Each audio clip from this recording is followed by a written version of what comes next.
I'd like to welcome you all to our Securing the Latest Attack Surface webinar. Before we get started and I hand over to our lovely lineup of speakers, I just wanted to run through some housekeeping with you all. So just to let you all know, this session is being recorded today. If you would like a copy of the recording to share with your colleagues or to rewatch yourself, please let us know. There'll be a follow-up mail sent after, and you'll be able to request this via the follow-up form. We like to keep these sessions super interactive, so please post any questions in the chat. There's also a separate Q&A tab where you can post questions anonymously as well. And on the furthest tab on the right, we are running some polls. So again, it's always great to hear feedback on sort of common issues or challenges organisations may be facing. So again, please keep this interactive.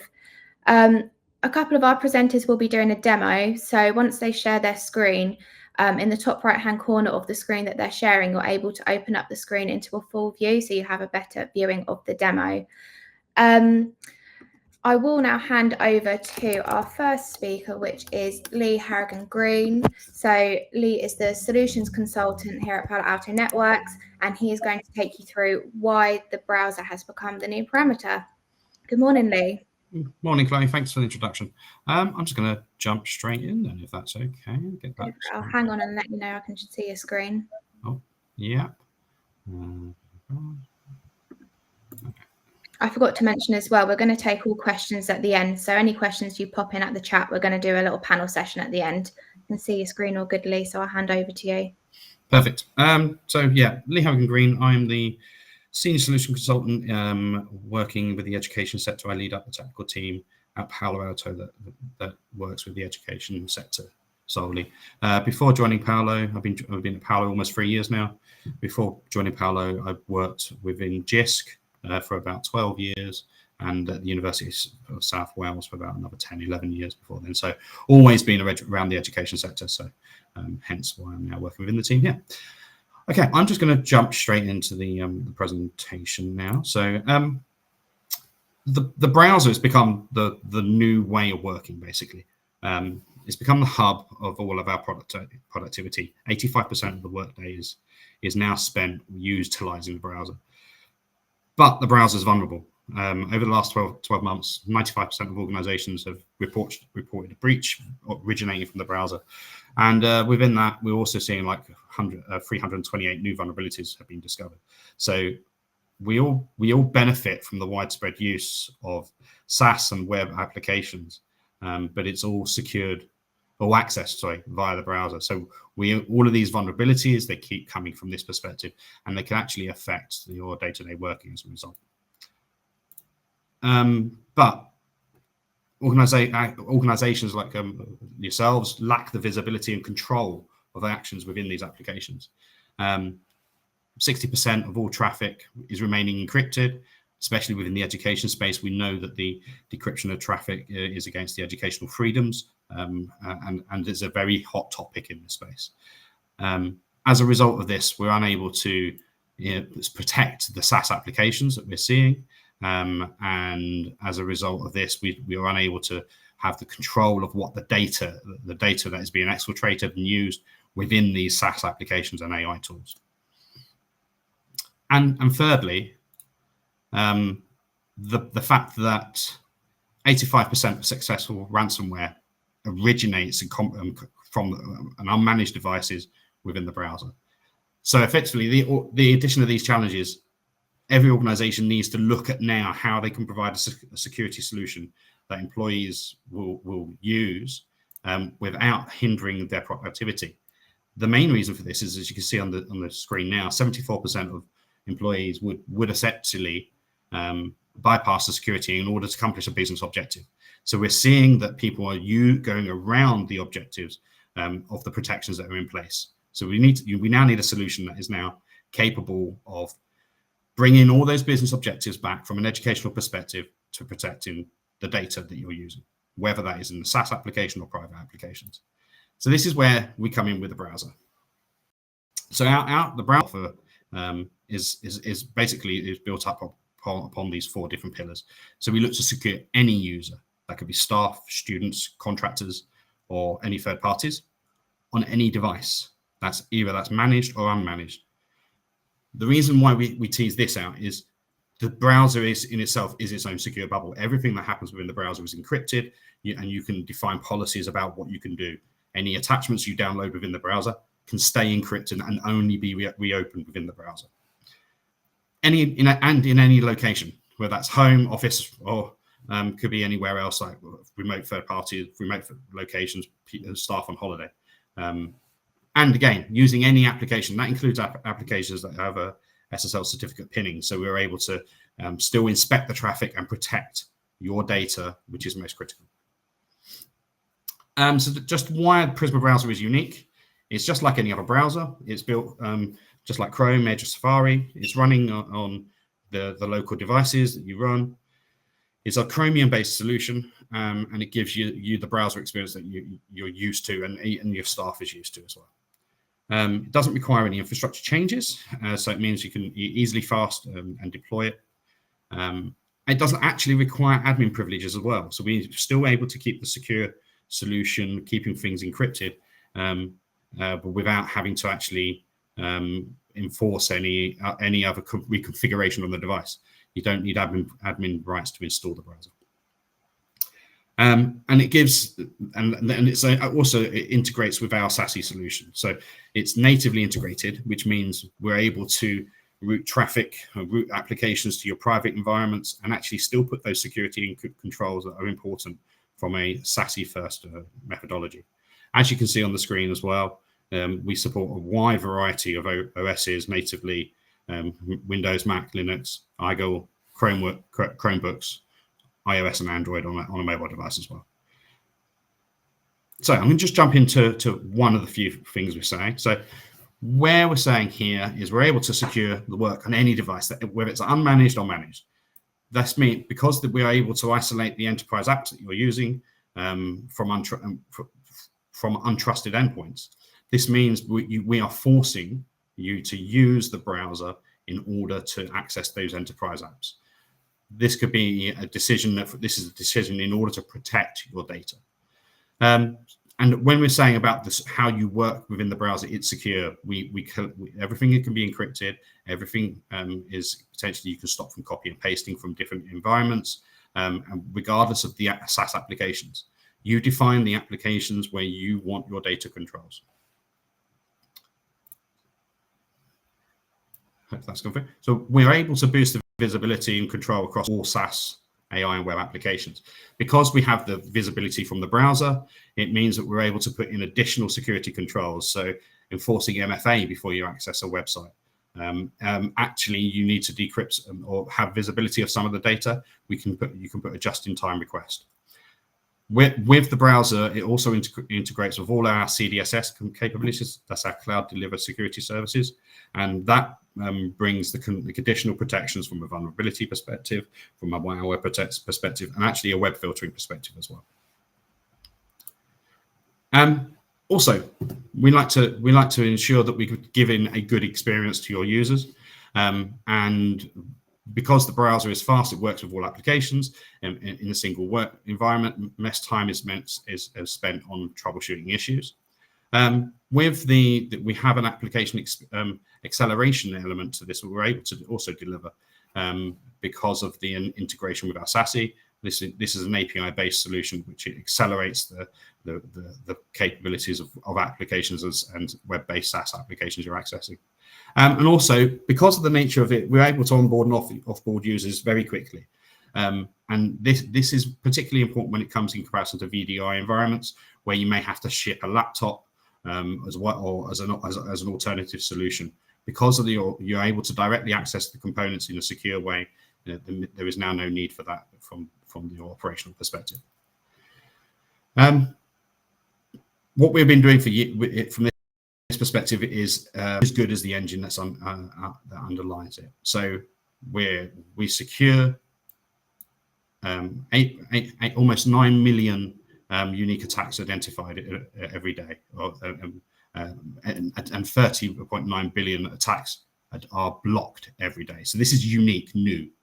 140,000 unique files again prevented and detected.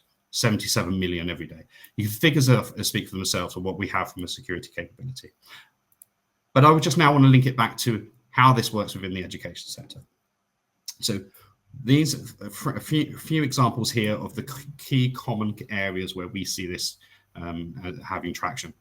We look to secure the BYOD environment and enabling exams. From our perspective, this is because you're able to isolate those elements and give the security controls, we're able to protect and prevent actions that you would be doing within those exam environments.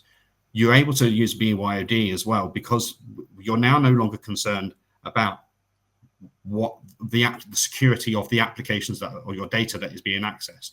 You're able to enforce the security by enforcing an enterprise browser as a method of connection. Secondly, enabling cyber essentials within education. Because you're able to have this capability within a BYOD environment, you're able to build an asset inventory, which is a key requirement of everything that access the data sets that you are providing.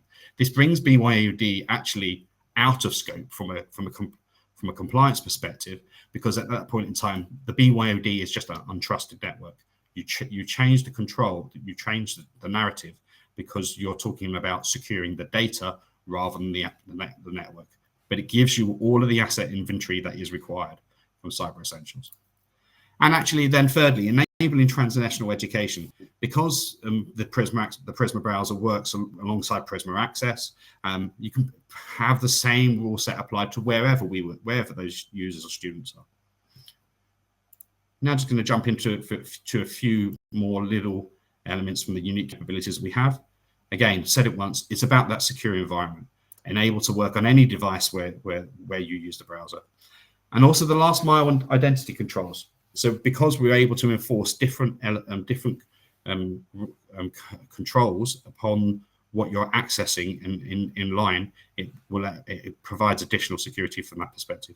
And actually then user first workplace. You create a work environment that's actually easy and for users to use, and they enjoy. You're not bringing security controls in place that actually, for the sake of it, to prevent access to applications. We find we're now enabling access to applications instead. And just finally, I just want to show over the screen some of the capabilities that we have in this space. It's a powerful, robust solution, and I'm happy now to hand over to Asaya, where he's going to start and give us a bit more of a demo, but of some of the capabilities listed on the screen below now. Asaya, over to you. Yep, okay. Thank you for that. I'll just share my screen and hopefully everybody can see me okay.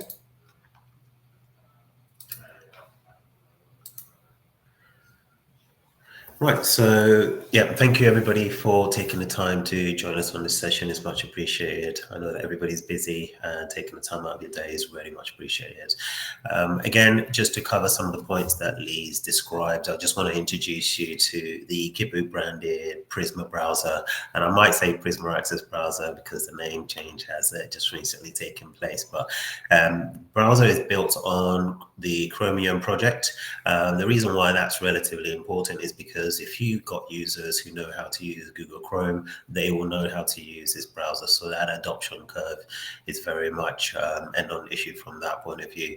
It's an enterprise browser as described already, whereby we've got the cloud delivered security services being provided and an enforced policy that you'll be able to build within your environment. So essentially you got that enforcement, and you can almost think of it like a firewall in the browser. So you've got the URL filtering, you've got the wildfire, you've got the DLP and the AI security. The browser is a web-based browser, so it does support HTTP, HTTPS traffic, and natively supports RDP and SSH. So apologies there. Native supports RDP and SSH. We're not going to be able to demonstrate that in this scenario for today, but if you are interested in taking a deeper look into those capabilities, please do reach out and let us know, and we'll be able to do that either in another webinar or on a one-to-one with yourselves. So I just wanted to run through a little bit with regards to the browser. Again, it's KHIPU branded, so you can see that from your own organization, you'll be able to take hold of this and deploy it as your own organizational browser to both your internal staff as well as third parties and so on. You can see that if from a getting started point of view, there's a number of languages that are supported within the browser. A user will be able to have customizations to themselves above and beyond what an administrator will be able to customly provide to the browser in terms of your organizational logos and content and messaging that you would want to have when users interact with it. You can import the bookmarks within the browser and make a number of setting changes so that members of the staff and team and third parties will be able to continue to use this browser from that point of view. You got we can enforce different rules for different applications and manage multiple accounts. And as you can see here for my demo, that I'm actually able to have 2 different accounts here. So as you log in from one or the other, then those different accounts will obviously provide different permissions. Lots of different enforcement capabilities, which we're going to run through shortly. And the app is available on the mobile as well. In terms of the Play Store and the App Store, and you can, for example, as a rollout, send a link to a number of different users and get them to follow the link in order to download the app. So another point that we just wanted to touch on is I think it's pretty important to a number of use cases that we've come across with regards to the BYOD challenge and Cyber Essentials. From a third-party point of view, from the student's point of view, that the browser, once installed, gives a number of device posture checks. And we can see that from my point of view, that I've got the Cortex XDR endpoint installed, I've got Windows firewalls enabled, I've got disk encryption enabled. And from that, we can actually collect that information from an auditing and monitoring point of view, from a visibility point of view, or we can actually write policies to enforce this. So for example, at the point of authentication and being able to access the logging onto the browser and then access critical internal applications, my browser can check, I believe it's 60 seconds or less, almost in real time, that if any one of these posture checks are deemed to no longer be valid, then the permissions that I've been given will be revoked and the connection will be removed. So that's another important thing to keep in mind in terms of that visibility as well as that enforcement. Just really quickly, apologies if I'm going too fast. We've got quite a lot to capture, so we'll be moving on quite shortly. But just really quickly, this is a demo environment of a web application that's been put in place to demonstrate some of the capabilities, such as AI security with ChatGPT. So in this scenario, my laptop, my Windows machine is here, and this is the browser. The browser is using an explicit proxy to steer traffic to the cloud-hosted Prisma Access service that's hosted by Palo Alto. From there, we are able to use the service, a secure service connection, to reach an on-premise PA460 firewall. The firewall is the backend to a a data center hosted application, which we're now able to see on screen, as you can see from the URL. And that's a high-level overview of the environment that we're looking at, and an environment that you may want to deploy. You can deploy the browser as a standalone or an integration with Prisma Access. Okay, so this is another important thing just to touch on here is that you can see, and we will touch on other applications here. For example, we got the BBC, and you can see that this is policy driven again. But specifically for this application, it's been deemed as a sensitive application where we've got data masking is enabled, we've got typing restrictions, developer tools are being blocked, we've got some file restrictions taking place in terms of download and scanning in the backend, specifically with Wildfire. There are currently no capture restrictions in place, but users are consistently advised that user activity may be recorded as per the organizational policy, because essentially this would be deemed an internal application. It wouldn't necessarily be the case that you go to Facebook. These kinds of controls would be relevant where we've got an internal application or applications hosting sensitive information, and there's some clipboard controls as well taking place. So that's something else to keep in mind. And again, this is all all configurable and manageable from an internal perspective point of view.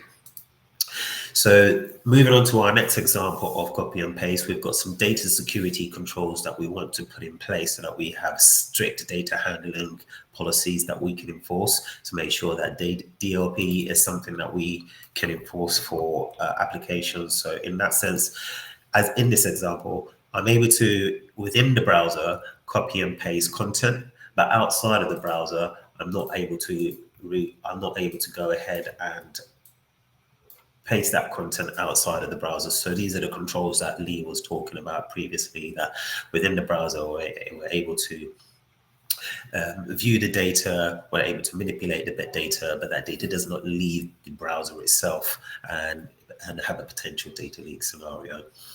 But again, data from this instance, I wouldn't necessarily be able to copy and paste in here. A user will be notified that pasting from outside to this environment is prohibited as per their policy.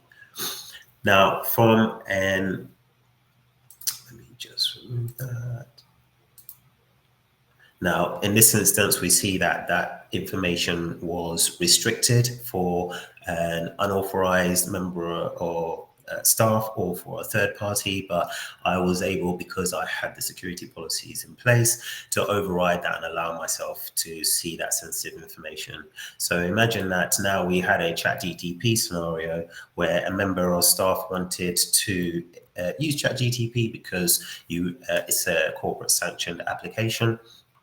But in ChatGTP, they're not allowed to input credit card information, PCI DSS compliance, HIPAA information in terms of confidential records or student records.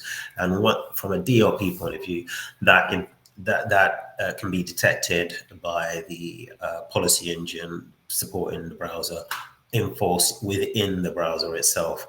So a user would then could then potentially have elevated permissions to be able to input that data, and they can say that they just need this as a one-time access, that they regularly need this and need to be able to perform this task, which can then be reviewed in the back end internally, or that they can express that the restriction was made unintendedly by mistake. In this instance, I'm just going to provide a custom response, which is also available, and I think a very key note. And I'll just ask Joe in the back end if he can please allow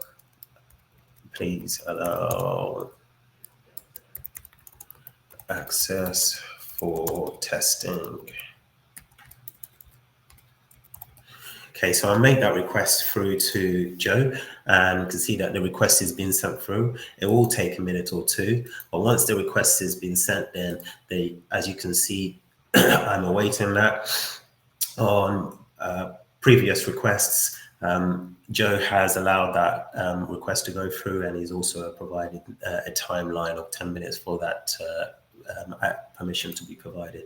So we can see that the request has come through. So from a user point of view, they'll be able to get that interaction, and then I can confirm as well, get a little bit more information that I can now continue to visit the website, that the request has been approved for a 10-minute period of time. Again, if I did need that for longer than 10 minutes or whatever the scenario would be, then that could go ahead, and now I can interact with the site as needed. And again, data can be controlled within the browser. So for example, I won't be able to paste information outside from my notepad to the browser, or vice versa, whatever the situation may be. Again, it's very well policy driven, and you can have those controls as and so. Next, moving on to downloads. You may be in a situation where we've got corporate sensitive information, such as student records, such as personally identifiable information. And you can see here that the file is being downloaded in this scenario, and the file appears to have sensitive information. I will go ahead and download that file anyway, but in some scenarios, you can continue consistently just block that and not allow that file to be downloaded. now that as a user I've downloaded that file, I'm going to try and access the file outside of the browser using Notepad. And as you can see, the file is pretty heavily encrypted and not legible. Certainly not from a human perspective, not able to see that file. But if I was to try again to open that file within the browser, we'll be able to see that that the unencrypted content of the browser will be visible to me. So I just need to be able to.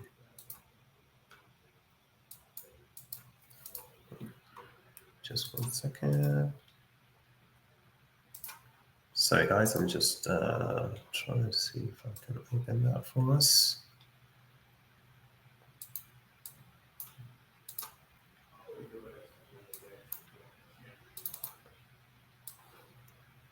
So a little bit of a freeze there. Always good in a demo environment. And we can see that this is the content that the browser was able to detect, that there's contact information, gender information, and email addresses for specific individuals. So that is detectable and is policy driven by enterprise DLP capabilities. So there's lots of configurations that you can apply. If you've got a data security policy internally, you can then take that and apply that both on and within the browser. The next use case that we wanted to have a look at is being able to protect the environment. So you've got an internal application that does any record keeping of some kind and so forth, your SharePoint, and you wanted to make sure that you protect the environment from malware, spamware, or ransomware coming into the environment. And we can see that again, the file is being scanned, and in this instance, it appears to have malicious content, and obviously is being completely blocked. There is no option to upload that content whatsoever into the environment. So that's another capability that we have, again, with the cloud delivered security services from a wildfire point of view. Now, as you can see, hopefully everybody can still see my desktop and you can see my notepad, but you can't see what is on my screen at the moment. I'm just going to take a quick screenshot of my screen for later use. But one of the things I'm going to be able to do, and this is one of the capabilities of the browser, that screen sharing is now blocked. And again, that's policy driven. And as you can see, this is the same application as well, but within the application that's blocked. So what I'm going to do, because I've got elevated privileges, is actually to allow that capability to take place. And now you should be able to see my screen. And from just to peek behind the curtain, so to speak, taking a screenshot, I was able to see that my screen share was blocked, although you weren't. So if we get that away, you can now see that the browser is able to apply a KHIPU branded logo. We can apply watermarking, and I apologize if it's not 100% clear, but at closer look, you'll be able to notice that this is my demo user account.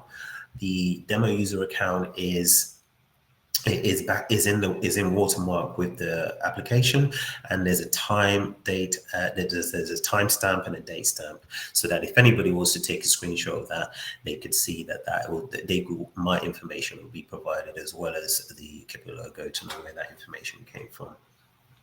I'm doing well for time, but again, copy and paste controls can be applied at any part of at any page or any application within the secure browser. So those are some use cases as well with regards to that scenario. Touching on the again, I'll just really quickly go over this because I think we've covered it in other scenarios. But again, if you did have a scenario where HR wanted to get access to certain information, and that information is then also shared by an auditing team from accounting perspective or third parties, they need to access the same application, but not necessarily the sensitive information. Or if you were from an education point of view and you had student records, but specific information such as addresses needed to be obfuscated, you can see that this information is now removed. But from an authorized member of staff, that could be then allowed. And initially, when an authorized member of staff will be allowed, they will be able to just see the information straight away, or you can demask it. Just really quickly as well, because this is really important, especially from the security point of view. Again, this is a hardened enterprise browser that's consistently being updated with weekly patches coming through and being enforced on the browser as well. So you wouldn't need to necessarily try and have to manage that yourself if you didn't have the enterprise browser. Or from a third-party point of view, making sure that they've got a patched secure browser. The extensions can be controlled to limit only authorized extensions. So we've got that scenario where we've got sanctioned and unsanctioned applications being available to your corporate browser, and therefore reducing that attack surface. And if we look here in terms of Speechify, no, I'm not able to install that extension. If we pick on another application, again, it's not. So this is something that you can control centrally to make sure that only the applications that you've approved for use within the browser are being used. So the next thing, just to really touch on quickly, is that, for example, we do not allow the use of, we do allow Gemini applications, but we don't allow Google, Gemini, for example, because in this scenario, Gemini is not a sanctioned internal application. But in this, but also potentially, ChatGTP, the organization, may have a corporate account that's given to a number of different users for their work in any case. And we've already shown examples where ChatGTP, we can control what we do or do not post. I just really want to, I'll just take a minute to go back. And again, using the demo application, I'm able to go into ChatGTP, and again, I get told that pasting into ChatGTP this data is not allowed. So I think I've touched on everything at the moment, and I just wanted to bring Joe into the demos to show some of the back-end capabilities and visibilities provided. Joe, over to you. Thank you for that, guys. Yeah, really appreciate that. Yeah, hello everyone. Good morning. My name is Joe Collins. I'm a product specialist for Prisma SASE. I work with I'm one of the distributors that work very, very closely with KHIPU and Palo. And yeah, hopefully what I'm going to do is I'm going to share you a bit of the back end of the system today. So I'm going to show you a bit of the management platform, how it works, kind of data insights that you'll see. So hopefully everyone can see my screen. So this is basically what we call Strata Cloud Manager, or SCM for short. You can see this is basically all just enterprise browsing stuff at the moment. But you can, through the same platform, you can actually configure things like your next-gen firewalls, if you have any firewalls through here, or if you have a full kind of Prisma access or SD-WAN deployment, you can manage it all from here, and you can see all the kind of policies you can build for the whole platform is basically within this same platform. Today, we're just talking about Prisma Browser, so I'm going to focus on that. But you can sort of see, this is your main kind of dashboard. You can see how many devices are currently active, how many users are currently active, any particular events that have been blocked by policies that we've defined and set up. And you can obviously click on links, and those can be brought out into more detail for you as well. You can obviously drill down into a data event, for example, and then go into it and see, oh, this is a particular user or a particular application that was potentially blocked. And then also what you can do is you can then break that down into even further detail. So, you can actually see specifically, what DLP risk have we got at the moment? These are the kind of applications that are being used. We've got data going into GitHub. Do we want that to be a thing? Do we need to investigate why that's happening? And again, you can see all the other active applications on the left-hand side here and their kind of usage and how much data is going into those applications. And you can set up very specific, you can even do a new custom view if you want. So you can see all your asset inventory as well, as kind of was mentioned earlier, all that kind of stuff around what iOS is there, all the kind of sort of HIP checks on those devices as well, and make sure they're meeting our kind of, our policies effectively. So, I could go into more detail on this, but I won't for now, but you can kind of get the idea of the amount of data you can see, the amount of kind of power this has as a visibility piece, right? In terms of events, obviously all the things that are captured, you can see events that are being blocked and being allowed in here. You can see what kind of policy it's kind of hitting, if it's an access policy or a data loss policy, whether it's a pasting thing or a website access issue, you can see all that in here. You can drill down into these things as well. You can see the actual, the user. In this case, it was just a shared sort of demo lab. You can see that this was on Isaiah's device as well. You can see the IP addressing of all that. You can see that what agent he was on. You can see what operating system as well. You can see a GeoIP location as well. And then you can actually drill down even further into that. You can see, how is the device managed. He's authenticating with Azure. Using that's a serial number, for example, of his device. And, you can see things like, the endpoint protection, all that kind of stuff about the actual posture of the device, right? So you can, again, build policies around these, which I'll show you shortly. The other cool thing you can do with this as well is you can actually look into things like evidence capture. So if you want to actually, for a specific policy, you can say, I want to capture a picture for every time that happens. You can actually kind of do that. So you can see exactly, this is a screenshot. Obviously, this one isn't particularly useful, but you kind of get the idea that what someone was trying to do with that. Or you can alternatively set up an event recording.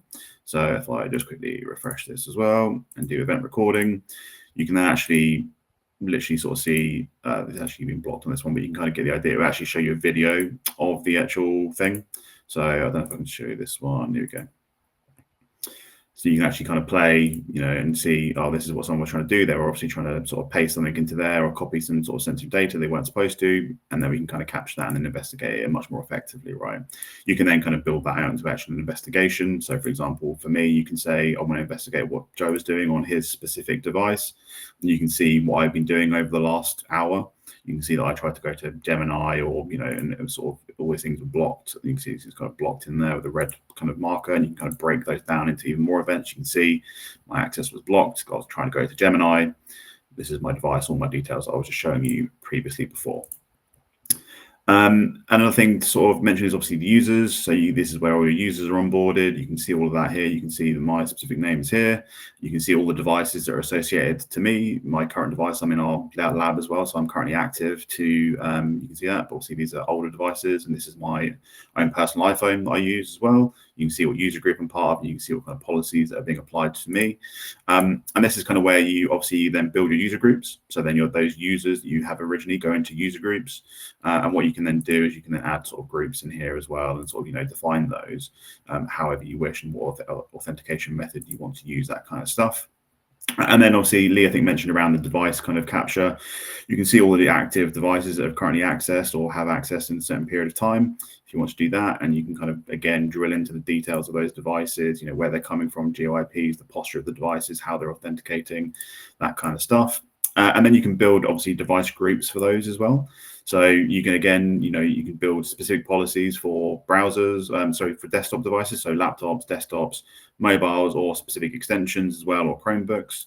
And then this is where you kind of build the specific policies to say, you only want to authenticate a user or allow user access if they meet these certain criteria, right? So if they haven't got, the appropriate certificate, if they're not running a latest version of an operating system, if they've not got our specific endpoint protection turned on. So, if they had a Palo Cortex solution, you want to make sure they're authenticating and that device has that on there. If they've got screen lock set up, the device types, if you've only got Dells in your estate, for example, then you can make sure that it's only Dell computers that access your devices or your applications, I should say. And then obviously you've got the remote connection set up as well, and browser versions, and all that kind of stuff. So hopefully that makes some sense. And then you have the applications screen as well. So you can see at the moment we detect almost 70,000 applications in this. You can actually define this to specifically Gen AI applications as well. So if you want to do that, you can say yes. And you can see all of the, it's about, I think it's about 5,000-ish that we kind of have in this platform at the moment. And you can see all these are given risk scores. You can build policies to block based on the risk score if you want. And I can kind of show you a bit about that in a minute. But again, you can kind of check on this as well. And you can see if I clear this and go to Dropbox, for example. So for example, if we don't sanction Dropbox as an organization, we don't want people using it, you can actually click on that and you can see, well, actually, we've got events going through Dropbox. Why is that happening? Because we shouldn't be using Dropbox. And then you can obviously drill further down into those events and figure out what exactly is happening, and then maybe build some policies to figure out what is going wrong. The extension pieces I touched on as well. Again, you can kind of see in here, these are the ones that we potentially sanction as a business. These can be forced into the user's kind of browser when they install it and launch it. So, all these things that you need as a business can be in here. And you can obviously, again, as you imagine, sort of see all the kind of classification around them and, again, build all policies around them, see when they're being installed by people, who has them installed, what people are doing with it, etc.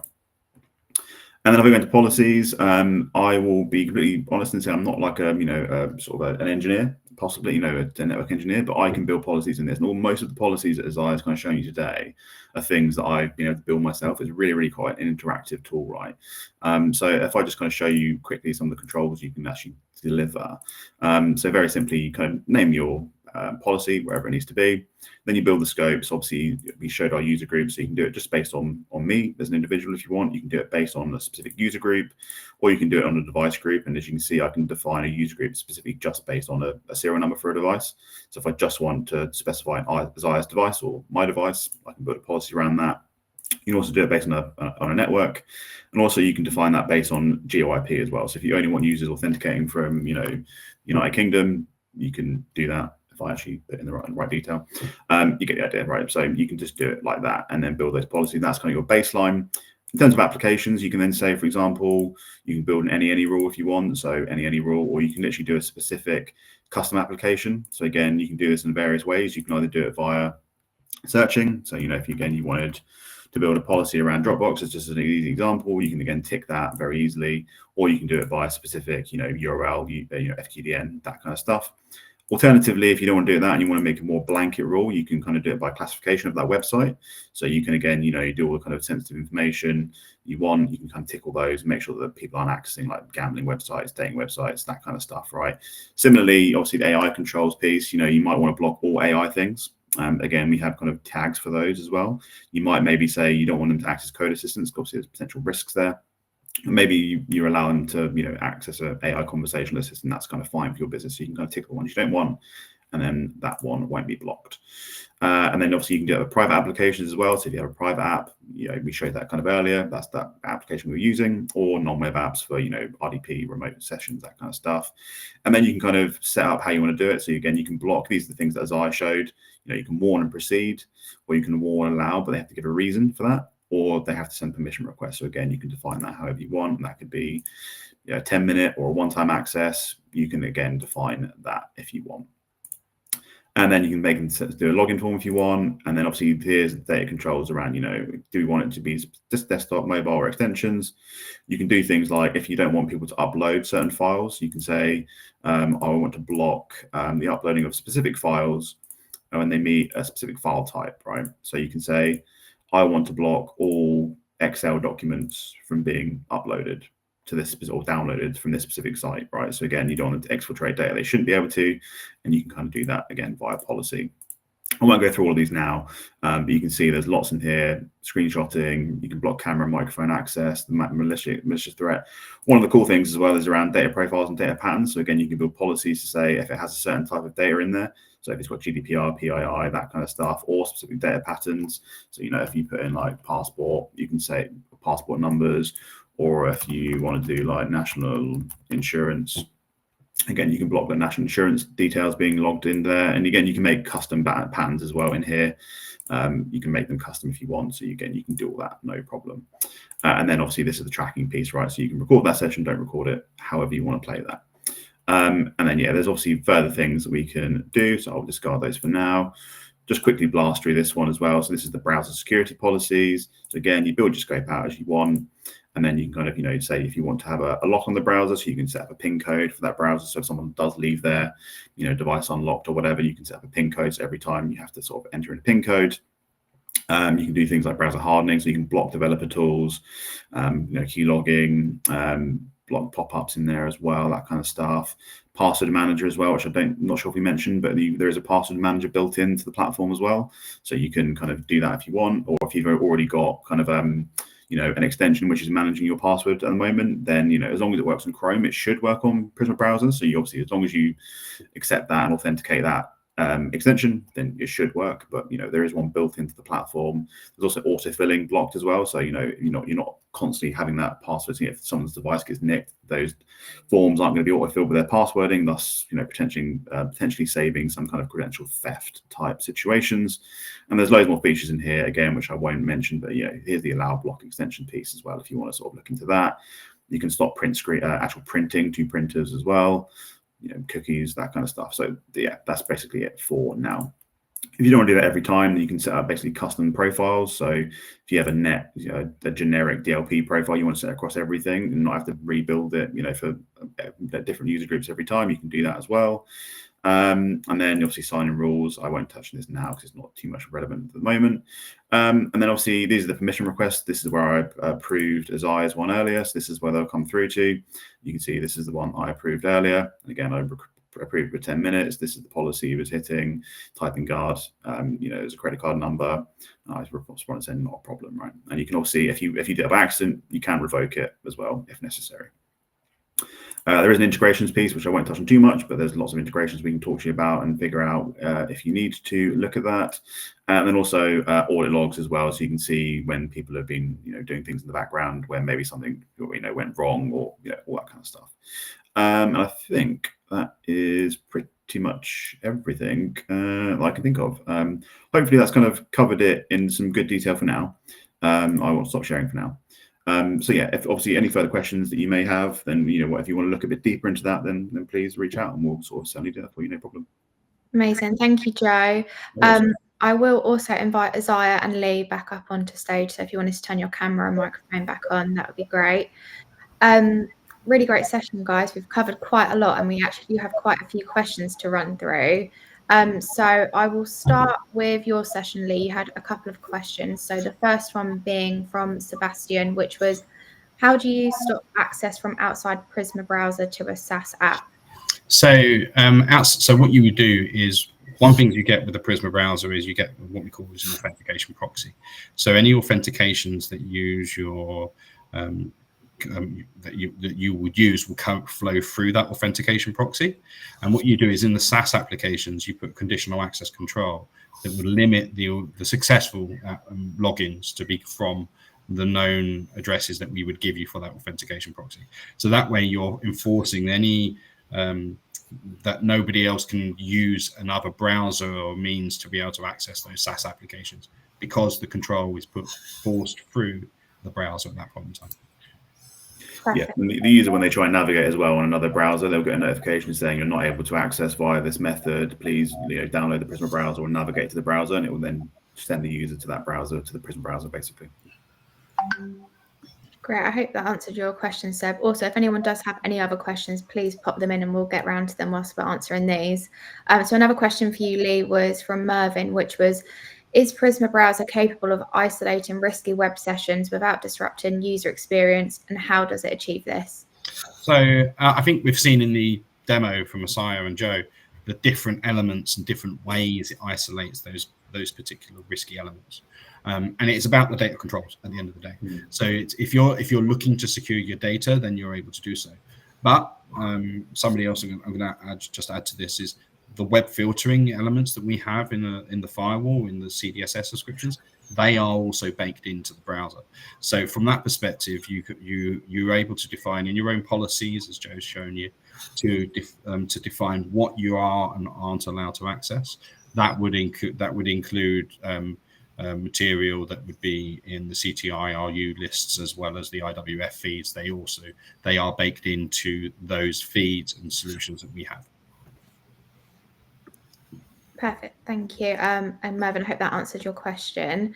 So moving on to Isaiah's session, Jason had a couple of questions. He had about 3, so I'll just run through them individually. So the first one is, would a user be able to mitigate these security measures by just using another browser? I know, Lee, you've tried to answer some of these, but we'll address them again. Yeah, I'll give that one to Lee as well, I guess, because this is the same one, essentially. Yeah, when you think about the SaaS controls, the controls you're putting in for that authentication proxy methodology, that forces the direction of the traffic to it. So if you don't authenticate through the browser, then you won't be granted access to those SaaS applications. That works for your corporate environment, your corporate applications, where you are storing your data. When you're looking at how you secure web access in a school environment, for instance, and you're providing a device, you'd want to ensure that there is no other capabilities from another browser perspective on that device, because at that point they could potentially mitigate the controls that you have in place for accessing other non-corporate applications. So where your data isn't necessarily stored. So and this is why I say it from the data perspective, your corporate applications, because that's where you are concerned. That's where you are providing the greatest controls and protections, and that's why it works on the BYOD environment or third parties, because you are providing the controls to your corporate environments. One thing to mention as well is that there is also, which we didn't sort of touch on, is there is obviously an extension available as well for other browsers. So obviously it doesn't have quite as exactly all the features of the fully fledged browser, but obviously you can install the extension on other browsers as well to obviously restrict some of the things that are being done on other devices. Obviously that's more for like a managed device, I would say, more than obviously a third-party device. But yeah, that hopefully could give some more extra controls as well. Yeah, we've seen a number of users who heard of a number of users where they may have a specific drive towards Firefox, for example, and you wouldn't necessarily want to restrict that. But again, you can still add some enforcement controls. But I think Lee answered that very well in the sense of we're driving traffic through a control method in that sense. Perfect. Amazing. And next questions from Jason are, if you can't copy to the browser, does that mean password managers will not work? And then another question from him was, can it store 2 FA tokens? So I'm not sure who wants to take that one. I can jump in. So the browser has its own password manager. You can import passwords in there. So you have the capabilities to still use a password manager. Not so certain about external applications. I suspect it would work if you're using the plugin on another browser. That may work from that perspective. But what I would say is the capability is there to manage the passwords in a secure way still within the browser itself. So it has the capability there. Regarding 2FA tokens, you could store them. I'm not sure if it would automatically populate them and generate the 2FA token for you, because you can store anything in the password manager from that perspective. I just need to check of asking the colleague internally if it can generate the 2FA tokens for you. Perfect. I hope that answers your question. And then one more from Seb is, would you require something like App Blocker to block users from installing a browser like Chrome, as it doesn't require admin rights to install in the user profile? It's up to you. Coming back to what I said about the where your data is, where your data is appearing, depends on your use case. If you're looking to provide this as a method on a managed device, then yes. In an unmanaged device, then no, you wouldn't have that capability. But it depends on from a management perspective on where you're at. It's a separate control outside the use of the browser, if that makes sense. Perfect. I hope that answers your question, Seb. I think we've touched on this one as well, which was how would this work in the case of a BYOD? This was a question from Ravi. Yeah, that's already been answered. Yeah. And then I think a couple more have come through in the chat. Another one from Jason, which is, does the URL filtering use the CTIRU list? It's embedded into the capabilities that we have in the CDSS, so it uses the same filtering solution. Yeah, so for our customers who already have the firewall, because you will do. If you don't, then you should. But yeah, if you've got a policy around the advanced URL filtering, not only can you just stay with that same policies in terms of allowed or not allowed categories and move with that, it's exactly the same. And again, it's part of the overall architecture and framework of the CDSS. So yeah. Perfect. And then looks like one final question from Stuart, which is, does the browser use the DNS configuration of the client, or does it make use of a more secure DNS service? I believe we have the option to do both. I'll have to double check, but I'm pretty certain you can either use the DNS. There you go, Joe's just answered it. We do have the configuration from both perspectives. You can enforce it, the DNS settings within the browser. Amazing. I think that looks like that is all the questions. So I will wrap up by saying thank you all for joining us today, and thank you to our lovely speakers for such a high-level session. You will be reached out to by the KHIPU team, so a couple of things that we'd like to offer is a proof of concept. Palo also do offer ultimate test drives, and again, if you'd like a recording of the session, that is also available to request. So again, thank you all for joining us today. We will go back to the tables where Joe, Lee and Isaiah will be staying around. So if you would like to go and speak to them, please go find them. You can double click on the table that they're on and you can go over and ask any more questions. So thank you again for joining us and have a great rest of your day. Thank you all.